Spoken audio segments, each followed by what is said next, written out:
Hi, I'm paying for coffee. We got a call. You're making people uncomfortable. By standing here? No, don't argue. Show me some ID. Here. Then stop moving. I'm standing still. You're pushing me. Get on the ground. Dispatch, back on, please. It was just before 7:30 a.m. inside a busy coffee shop off Westthamer Road in Houston, Texas. The kind of place packed with commuters clutching laptops, nurses grabbing caffeine after night shifts, and parents rushing to school drop-off. The hum of conversation, the hiss of espresso machines, and the clatter of cups filled the air. At a corner table sat a black man in a dark jacket, calm, focused, scrolling through his phone while waiting for his order. His name was Marcus Reed. To everyone else in the room, he looked like any other early morning customer. To one Houston police officer walking in that morning, he looked like a problem that needed to be handled. Officer Daniel Whitaker, a 12-year veteran of the Houston Police Department, entered the shop with his patrol partner trailing a few steps behind. According to later statements, Whitaker claimed he was responding to a vague, suspicious person call, no description beyond a black male sitting alone. No report of a crime, no disturbance, just suspicion. His eyes scanned the room and stopped on Reed almost instantly. The officer slowed, adjusted his belt, and turned toward the corner table, already convinced he had found who he was looking for. The tension in the room shifted before a single word was spoken. Before we go any further, comment where in the world you are watching from and make sure to subscribe, because the next story is one you don't want to miss. Whitaker stopped beside Reed's table, looming over him. "What are you doing here?" he asked, his tone sharp, loud enough for nearby customers to hear. Reed looked up, surprised but composed. "Having coffee," he replied. "Is there a problem, officer?" That simple question seemed to irritate Whitaker. "Don't get smart with me," he snapped. "You've been sitting here a while. People are uncomfortable." Reed glanced around. No one had complained. A woman at the next table frowned. A barista paused mid-pour, watching closely. "I paid for my drink," Reed said calmly. "I'm waiting for my order." Whitaker leaned closer. "You got ID on you?" Reed nodded. "I do, but I haven't done anything wrong." The officer's jaw tightened. "I didn't ask for a lecture, I asked for ID." Reed reached slowly into his jacket, narrating his movements the way black men across America are taught to do for survival. "My wallet is in my inside pocket," he said. Whitaker's hand hovered near his holster. "Take it out, slowly." Reed placed his identification on the table. Whitaker picked it up, glanced at it briefly, then scoffed. "Federal Bureau of Investigation," he said, loud and dismissive. "What is this, some kind of fake badge card?" The room went quiet. Reed met his eyes. "No, sir, that's my FBI credentials." Whitaker laughed under his breath. "Yeah, okay, and I'm the president. You expect me to believe that?" His partner shifted uncomfortably, but said nothing.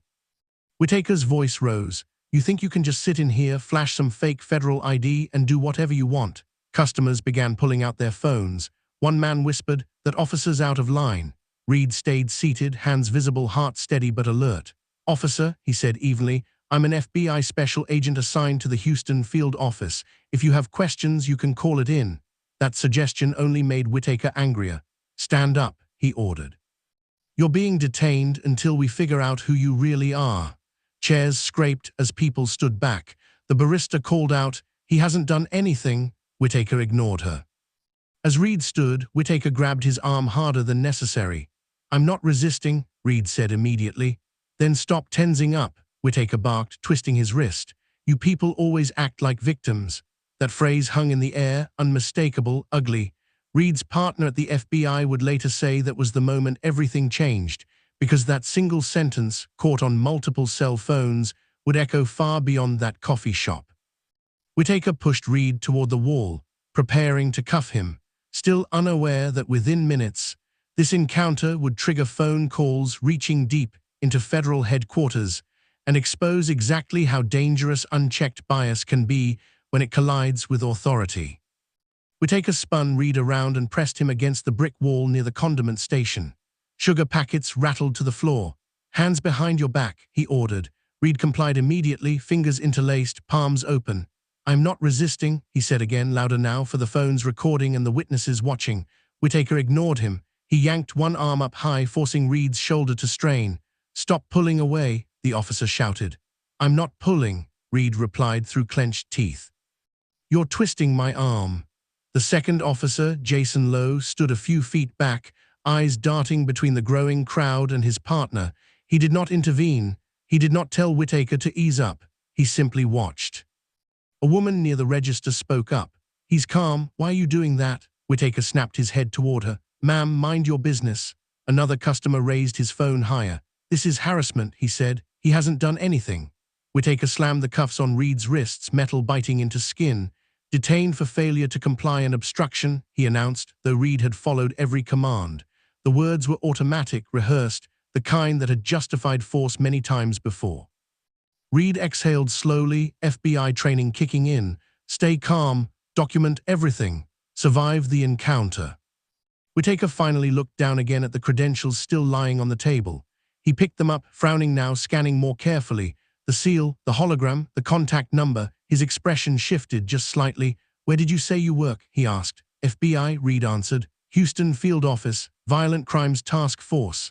Lowe stepped closer, peering at the ID. "Dan," he muttered under his breath, "that looks real." Whitaker scoffed, but the confidence in his voice wavered. "Anybody can make a good fake." Reed spoke evenly. "Run it, call it in, you'll get a hit." The coffee shop was silent except for the hum of machines and the distant traffic outside. Phones were still recording, every second stretched. Whitaker keyed his radio. "Dispatch, run an ID, possible impersonation." He rattled off Reed's name. There was a pause, then another. Dispatch came back slower this time. "Stand by." Reed felt the cuffs tighten as Whitaker shifted his grip. Lowe's face had gone pale. Customers exchanged looks. A barista whispered, "Oh my God." Seconds later, the radio crackled again. "Officer Whitaker, confirm spelling. We're getting a federal flag." Whitaker froze. "Repeat." Name comes back as an active FBI special agent. Houston Field Office. Supervisor requesting immediate contact. The room seemed to exhale all at once. Whitaker's grip loosened. His tone changed. Copy that." He looked at Reed, then away. "Why didn't you say this louder?" Reed turned his head slightly. "I did," he said. "You didn't want to hear it." Lowe stepped in now, suddenly attentive. "Let's take these off," he suggested. Whitaker hesitated, eyes flicking to the phones still raised around them. He unlocked the cuffs, hands clumsy. Red marks circled Reed's wrists. Reed rolled his shoulders, keeping his composure. "Am I free to go?" he asked. Before Whitaker could answer, the shop door opened again. Two men in suits entered, badges already out. "Marcus," one of them said, voice firm. "You okay?" Reed nodded once. "I'm fine." The man turned to Whitaker, his expression cold. "Special agent in charge, Houston Field Office. We were notified you detained one of my agents." Whitaker swallowed. "So we would just save it." The sack cut in. "Step back." Customers murmured. Phones zoomed in. Lowe took a step away instinctively. The power in the room had shifted completely. Within minutes, Houston police supervisors arrived. The coffee shop was effectively frozen in time. Witnesses were asked to stay. Videos were being airdropped, emailed, uploaded. Reed gave a brief statement, precise and factual. He described the questions, the tone, the grip on his arm, the phrase, "you people." The supervisor's face tightened at that. "We're preserving all footage," she said. "Internal Affairs is being notified." The SAC added quietly, "So is the Department of Justice." Outside, squad cars lined the curb. Inside, Whitaker sat rigid, staring at the floor, realizing too late that this wasn't just another stop he could write away. This was a federal agent. This was all on camera, and this was only the beginning. By mid-morning, the story had already escaped the walls of the coffee shop. Videos shot by customers were spreading across social media platforms, clipped, reposted, and shared with captions that grew more furious by the minute. A black man handcuffed for sitting too long.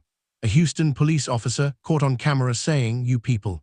View counts climbed into the hundreds of thousands before noon. And then one detail cut through the noise and changed the scale of the incident entirely. The man in cuffs was an FBI agent. Inside a quiet back office of the coffee shop, Marcus Reed sat with two federal supervisors and an HPD lieutenant. His wrists were iced. The red marks were already darkening. Reed's voice stayed steady as he walked through the encounter again, start to finish. The lieutenant listened without interrupting, jaw tight, pen moving faster the longer Reed spoke. When Reed finished, the lieutenant exhaled slowly. "Agent Reed, I want to be clear," she said. "This department takes allegations like this seriously." Reed met her eyes. "This wasn't an allegation," he replied. "It was recorded." No one disagreed. Officer Daniel Whitaker was escorted outside and placed in the back of a patrol unit, not under arrest, but removed from the scene. His partner, Jason Lowe, stood nearby, arms crossed, eyes fixed on the pavement. A sergeant instructed both men to turn in their body cameras immediately. Whitaker protested weakly. "I was just doing my job." The sergeant cut him off. "Your job doesn't include detaining people without cause." A few feet away, a civilian shouted, "You embarrassed yourself." Whitaker said nothing.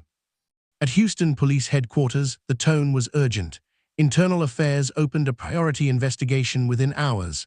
Command staff reviewed the footage in real time. The audio was clear. The body language was worse. The prolonged detention, the escalation without threat, the phrase that would later headline every article, "You people always act like victims." A senior commander paused the playback and looked around the room. "That's bias," he said flatly. No one challenged him.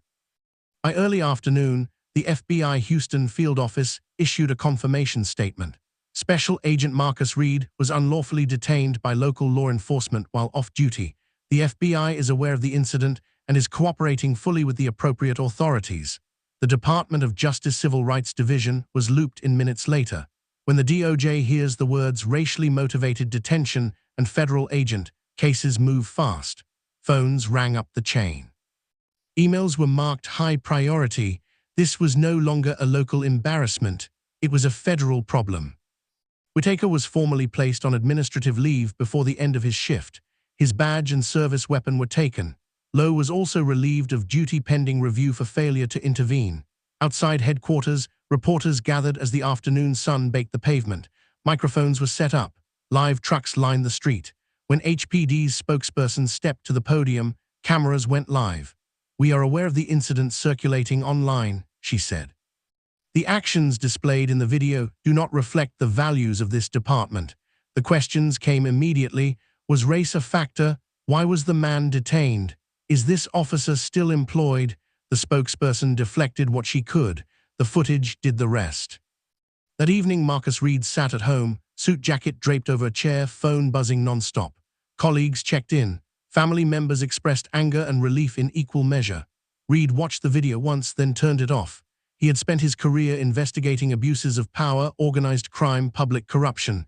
He never expected to become the headline, but he also understood the weight of it. If this could happen to him, trained, credentialed, federal, it could happen to anyone. Within 48 hours, Internal Affairs completed a preliminary finding. The report stated that Officer Whitaker lacked reasonable suspicion to detain Reed, escalated the encounter without provocation, and used language consistent with racial bias. Officer Lowe was cited for failing to de-escalate or intervene. The findings were forwarded to the Harris County District Attorney and the DOJ. A civil rights review was formally opened. The union representing Whitaker released a brief statement defending due process. It did not deny the video. As protests formed outside HPD headquarters, signs read "Badge is not a license for racism and sitting is not a crime." Speakers took turns at a megaphone. One voice carried over the crowd. "This man did everything right, and it still almost cost him his freedom." The tension was no longer confined to a coffee shop. It was in the streets, online, in court filings being drafted behind closed doors. And behind all of it, one question kept surfacing, louder with every replayed clip and every official statement. If Officer Daniel Whitaker had known from the start that Marcus Reed was FBI, would he have ever put his hands on him at all? By the third day, the silence from Officer Daniel Whitaker had become louder than any statement he could have made. His union advised him not to speak. His social media accounts went dark, but the evidence kept speaking for him. Additional footage surfaced from inside the coffee shop, showing Whitaker packing, watching Reed long before the first word was exchanged. Another clip captured his partner, Jason Lowe, glancing at the FBI credentials, then deliberately looking away as the cuffs went on anyway. That moment alone drew sharp attention from investigators. Silence, they noted, is a decision. At Houston Police Headquarters, a closed-door command meeting stretched for hours. Senior staff reviewed Whitaker's personnel file, what they found deepened the problem. 3 prior complaints, 2 for aggressive stops involving black men, 1 for unprofessional language. None had resulted in discipline beyond verbal counseling. A captain broke the quiet in the room. "This didn't come out of nowhere," he said. "We just didn't stop it when we had the chance." The words hung heavy. Everyone understood what they meant. Meanwhile, the Department of Justice moved quickly. Civil Rights Division attorneys requested all body cam footage, dispatch logs, and prior complaint histories. They also subpoenaed witness videos already circulating online to ensure chain of custody. A DOJ memo circulated internally with a stark summary: unlawful detention, racially biased language, abuse of authority, federal interest confirmed. Once those words appear in writing, careers rarely recover. Agent Marcus Reed was called into the Houston FBI field office for a formal debrief. He sat across from an assistant director and a DOJ liaison, recounting the encounter again, this time with legal precision. When asked how he felt during the arrest, Reed paused.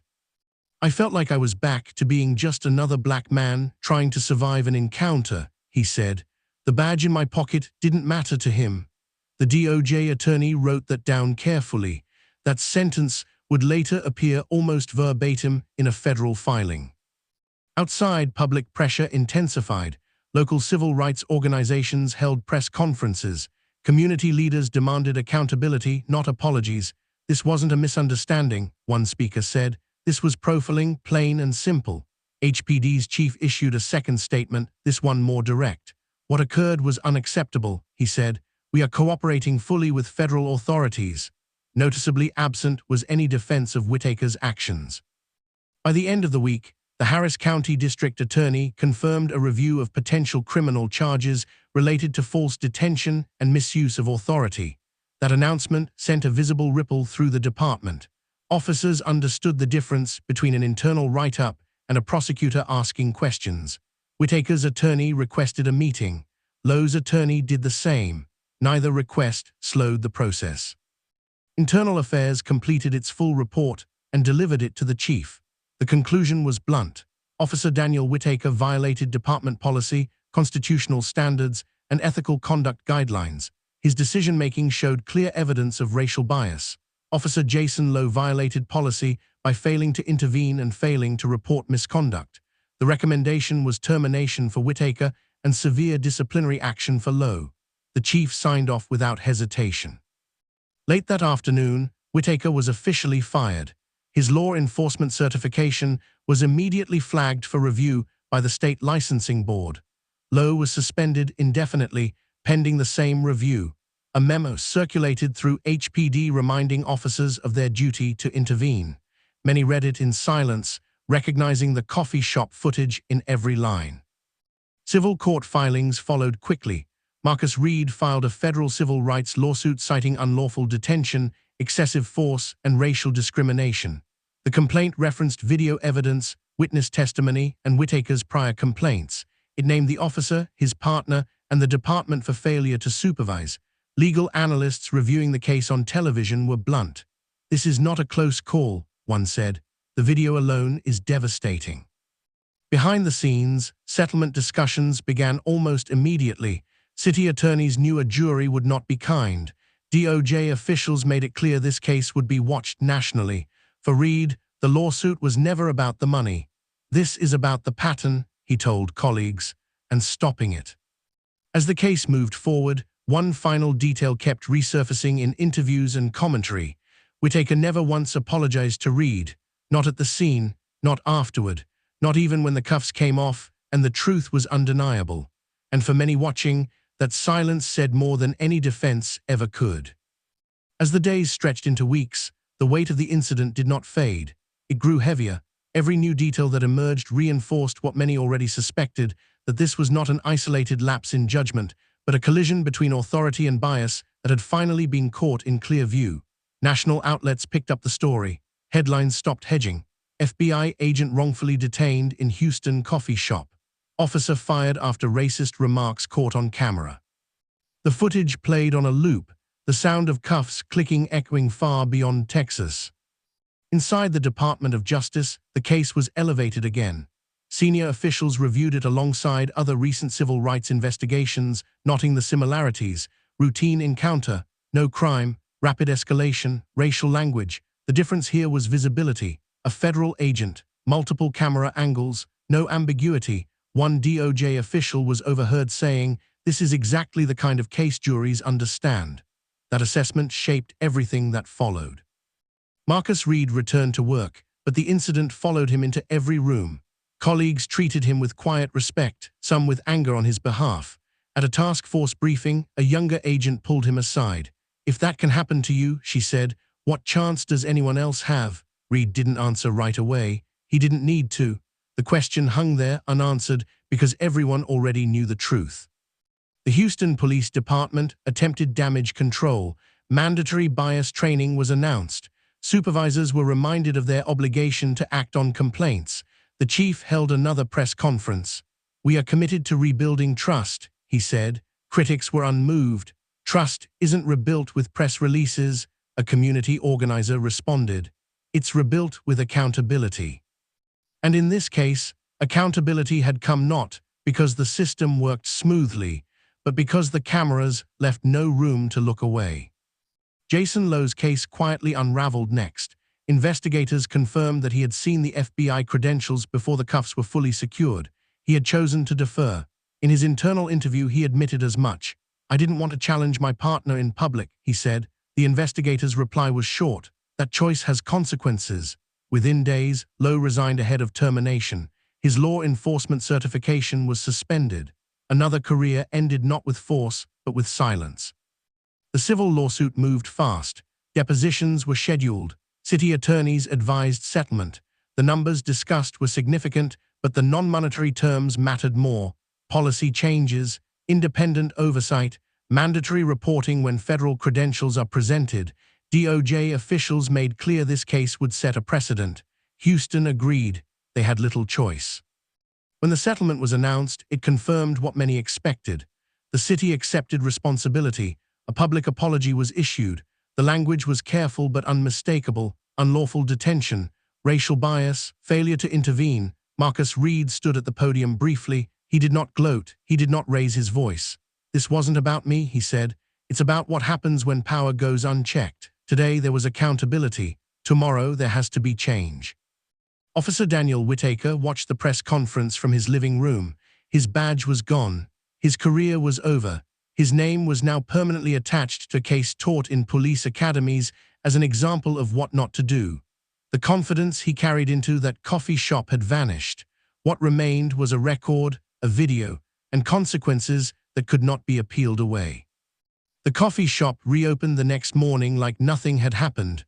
Orders were called out. Cups clinked. People sat where Reed once had. But for those who knew the story, the corner table carried a different weight. It was no longer just a place to drink coffee. It was a reminder of how quickly an ordinary moment can turn dangerous, how close injustice can sit to routine, and how rare it is for the truth to be captured so clearly. And as the video continued to circulate, one reality became impossible to ignore. The only reason this encounter ended without tragedy was not restraint from the officer, but discipline from the man he wrongfully detained. That fact alone kept the story urgent, alive, and impossible to dismiss. Even after the settlement, the story refused to die. It kept resurfacing in conversations, classrooms, and courtrooms because it exposed something raw and unresolved. At police academies across the country, instructors pulled up the Houston coffee shop footage during training sessions.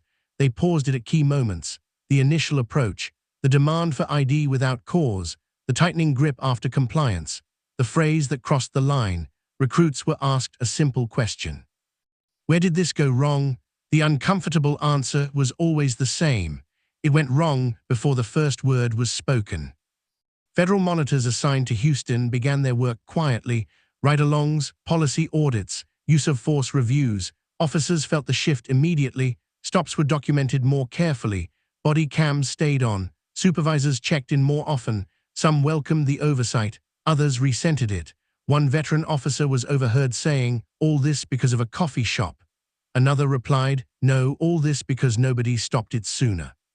The department was learning, painfully, that the cost of ignoring warning signs is always higher later.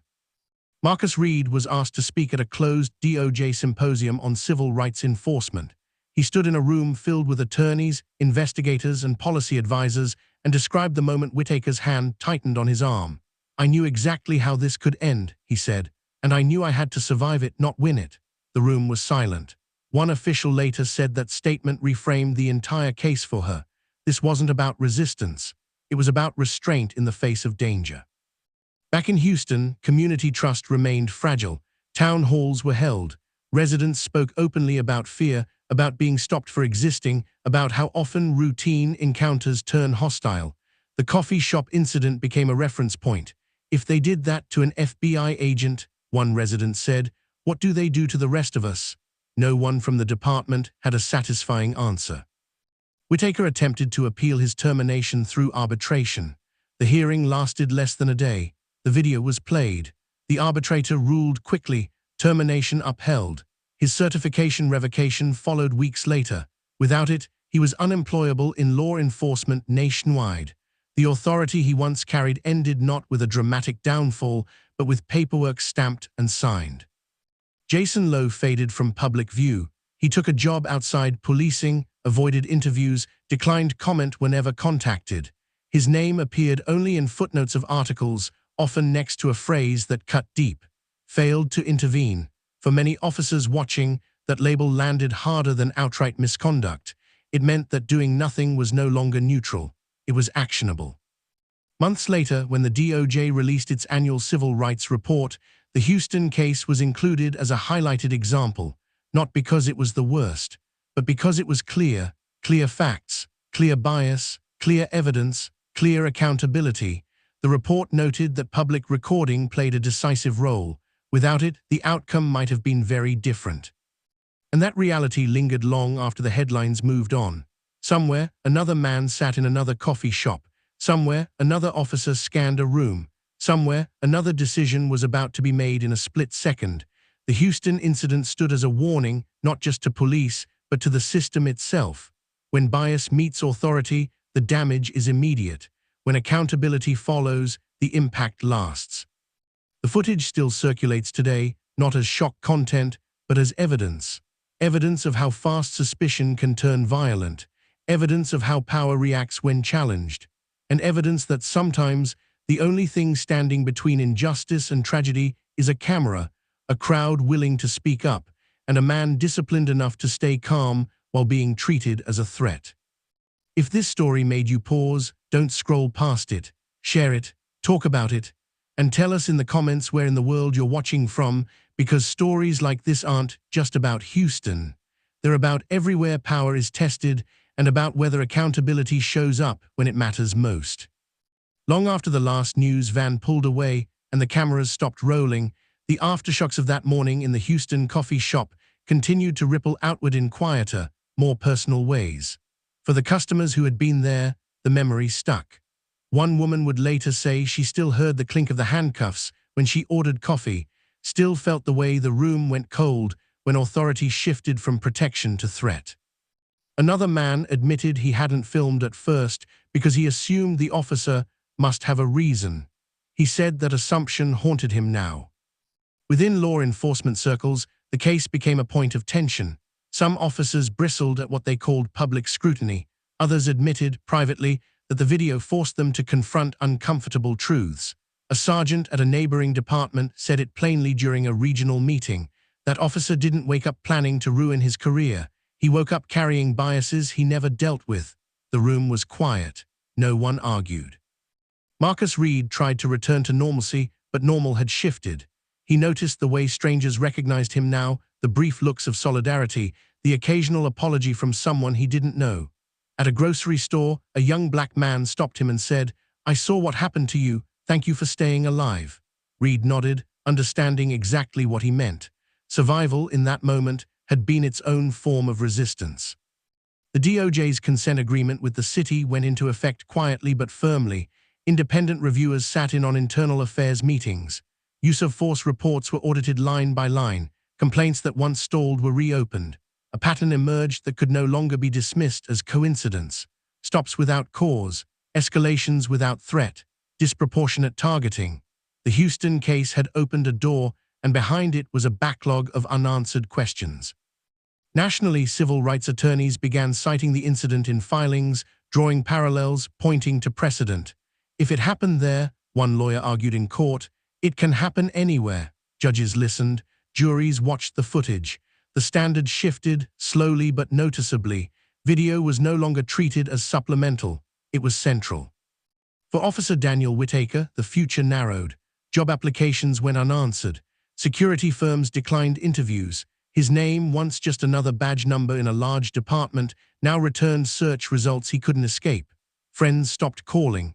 The confidence that had fueled his authority drained away, replaced by resentment and regret that never found a public outlet. He told one acquaintance, "I was just doing my job." The acquaintance replied, "No, you were doing what you thought you could get away with." The coffee shop itself placed no plaque, no marker, but regulars remembered, staff remembered. They remembered how quickly a peaceful space turned volatile, how power entered with no explanation and left with consequences. It became an unspoken lesson passed between baristas during training. Watch everything, trust your instincts, speak up. And still, the story remained urgent because it was unfinished in a larger sense. One officer fired did not erase the conditions that made the encounter possible. One lawsuit settled did not guarantee the next man would be spared. The Houston incident mattered because it showed the fault lines clearly, without distortion. It showed how easily suspicion can harden into force and how fragile safety can be when bias goes unchallenged. Somewhere another phone will be lifted, another recording will begin, another voice will say, "I'm not resisting." When that moment comes, what happens next will depend on whether the lessons from places like that coffee shop were learned or ignored. And that is why this story still matters. Not because of who the man was, FBI or not, but because of who he was treated as before anyone bothered to check.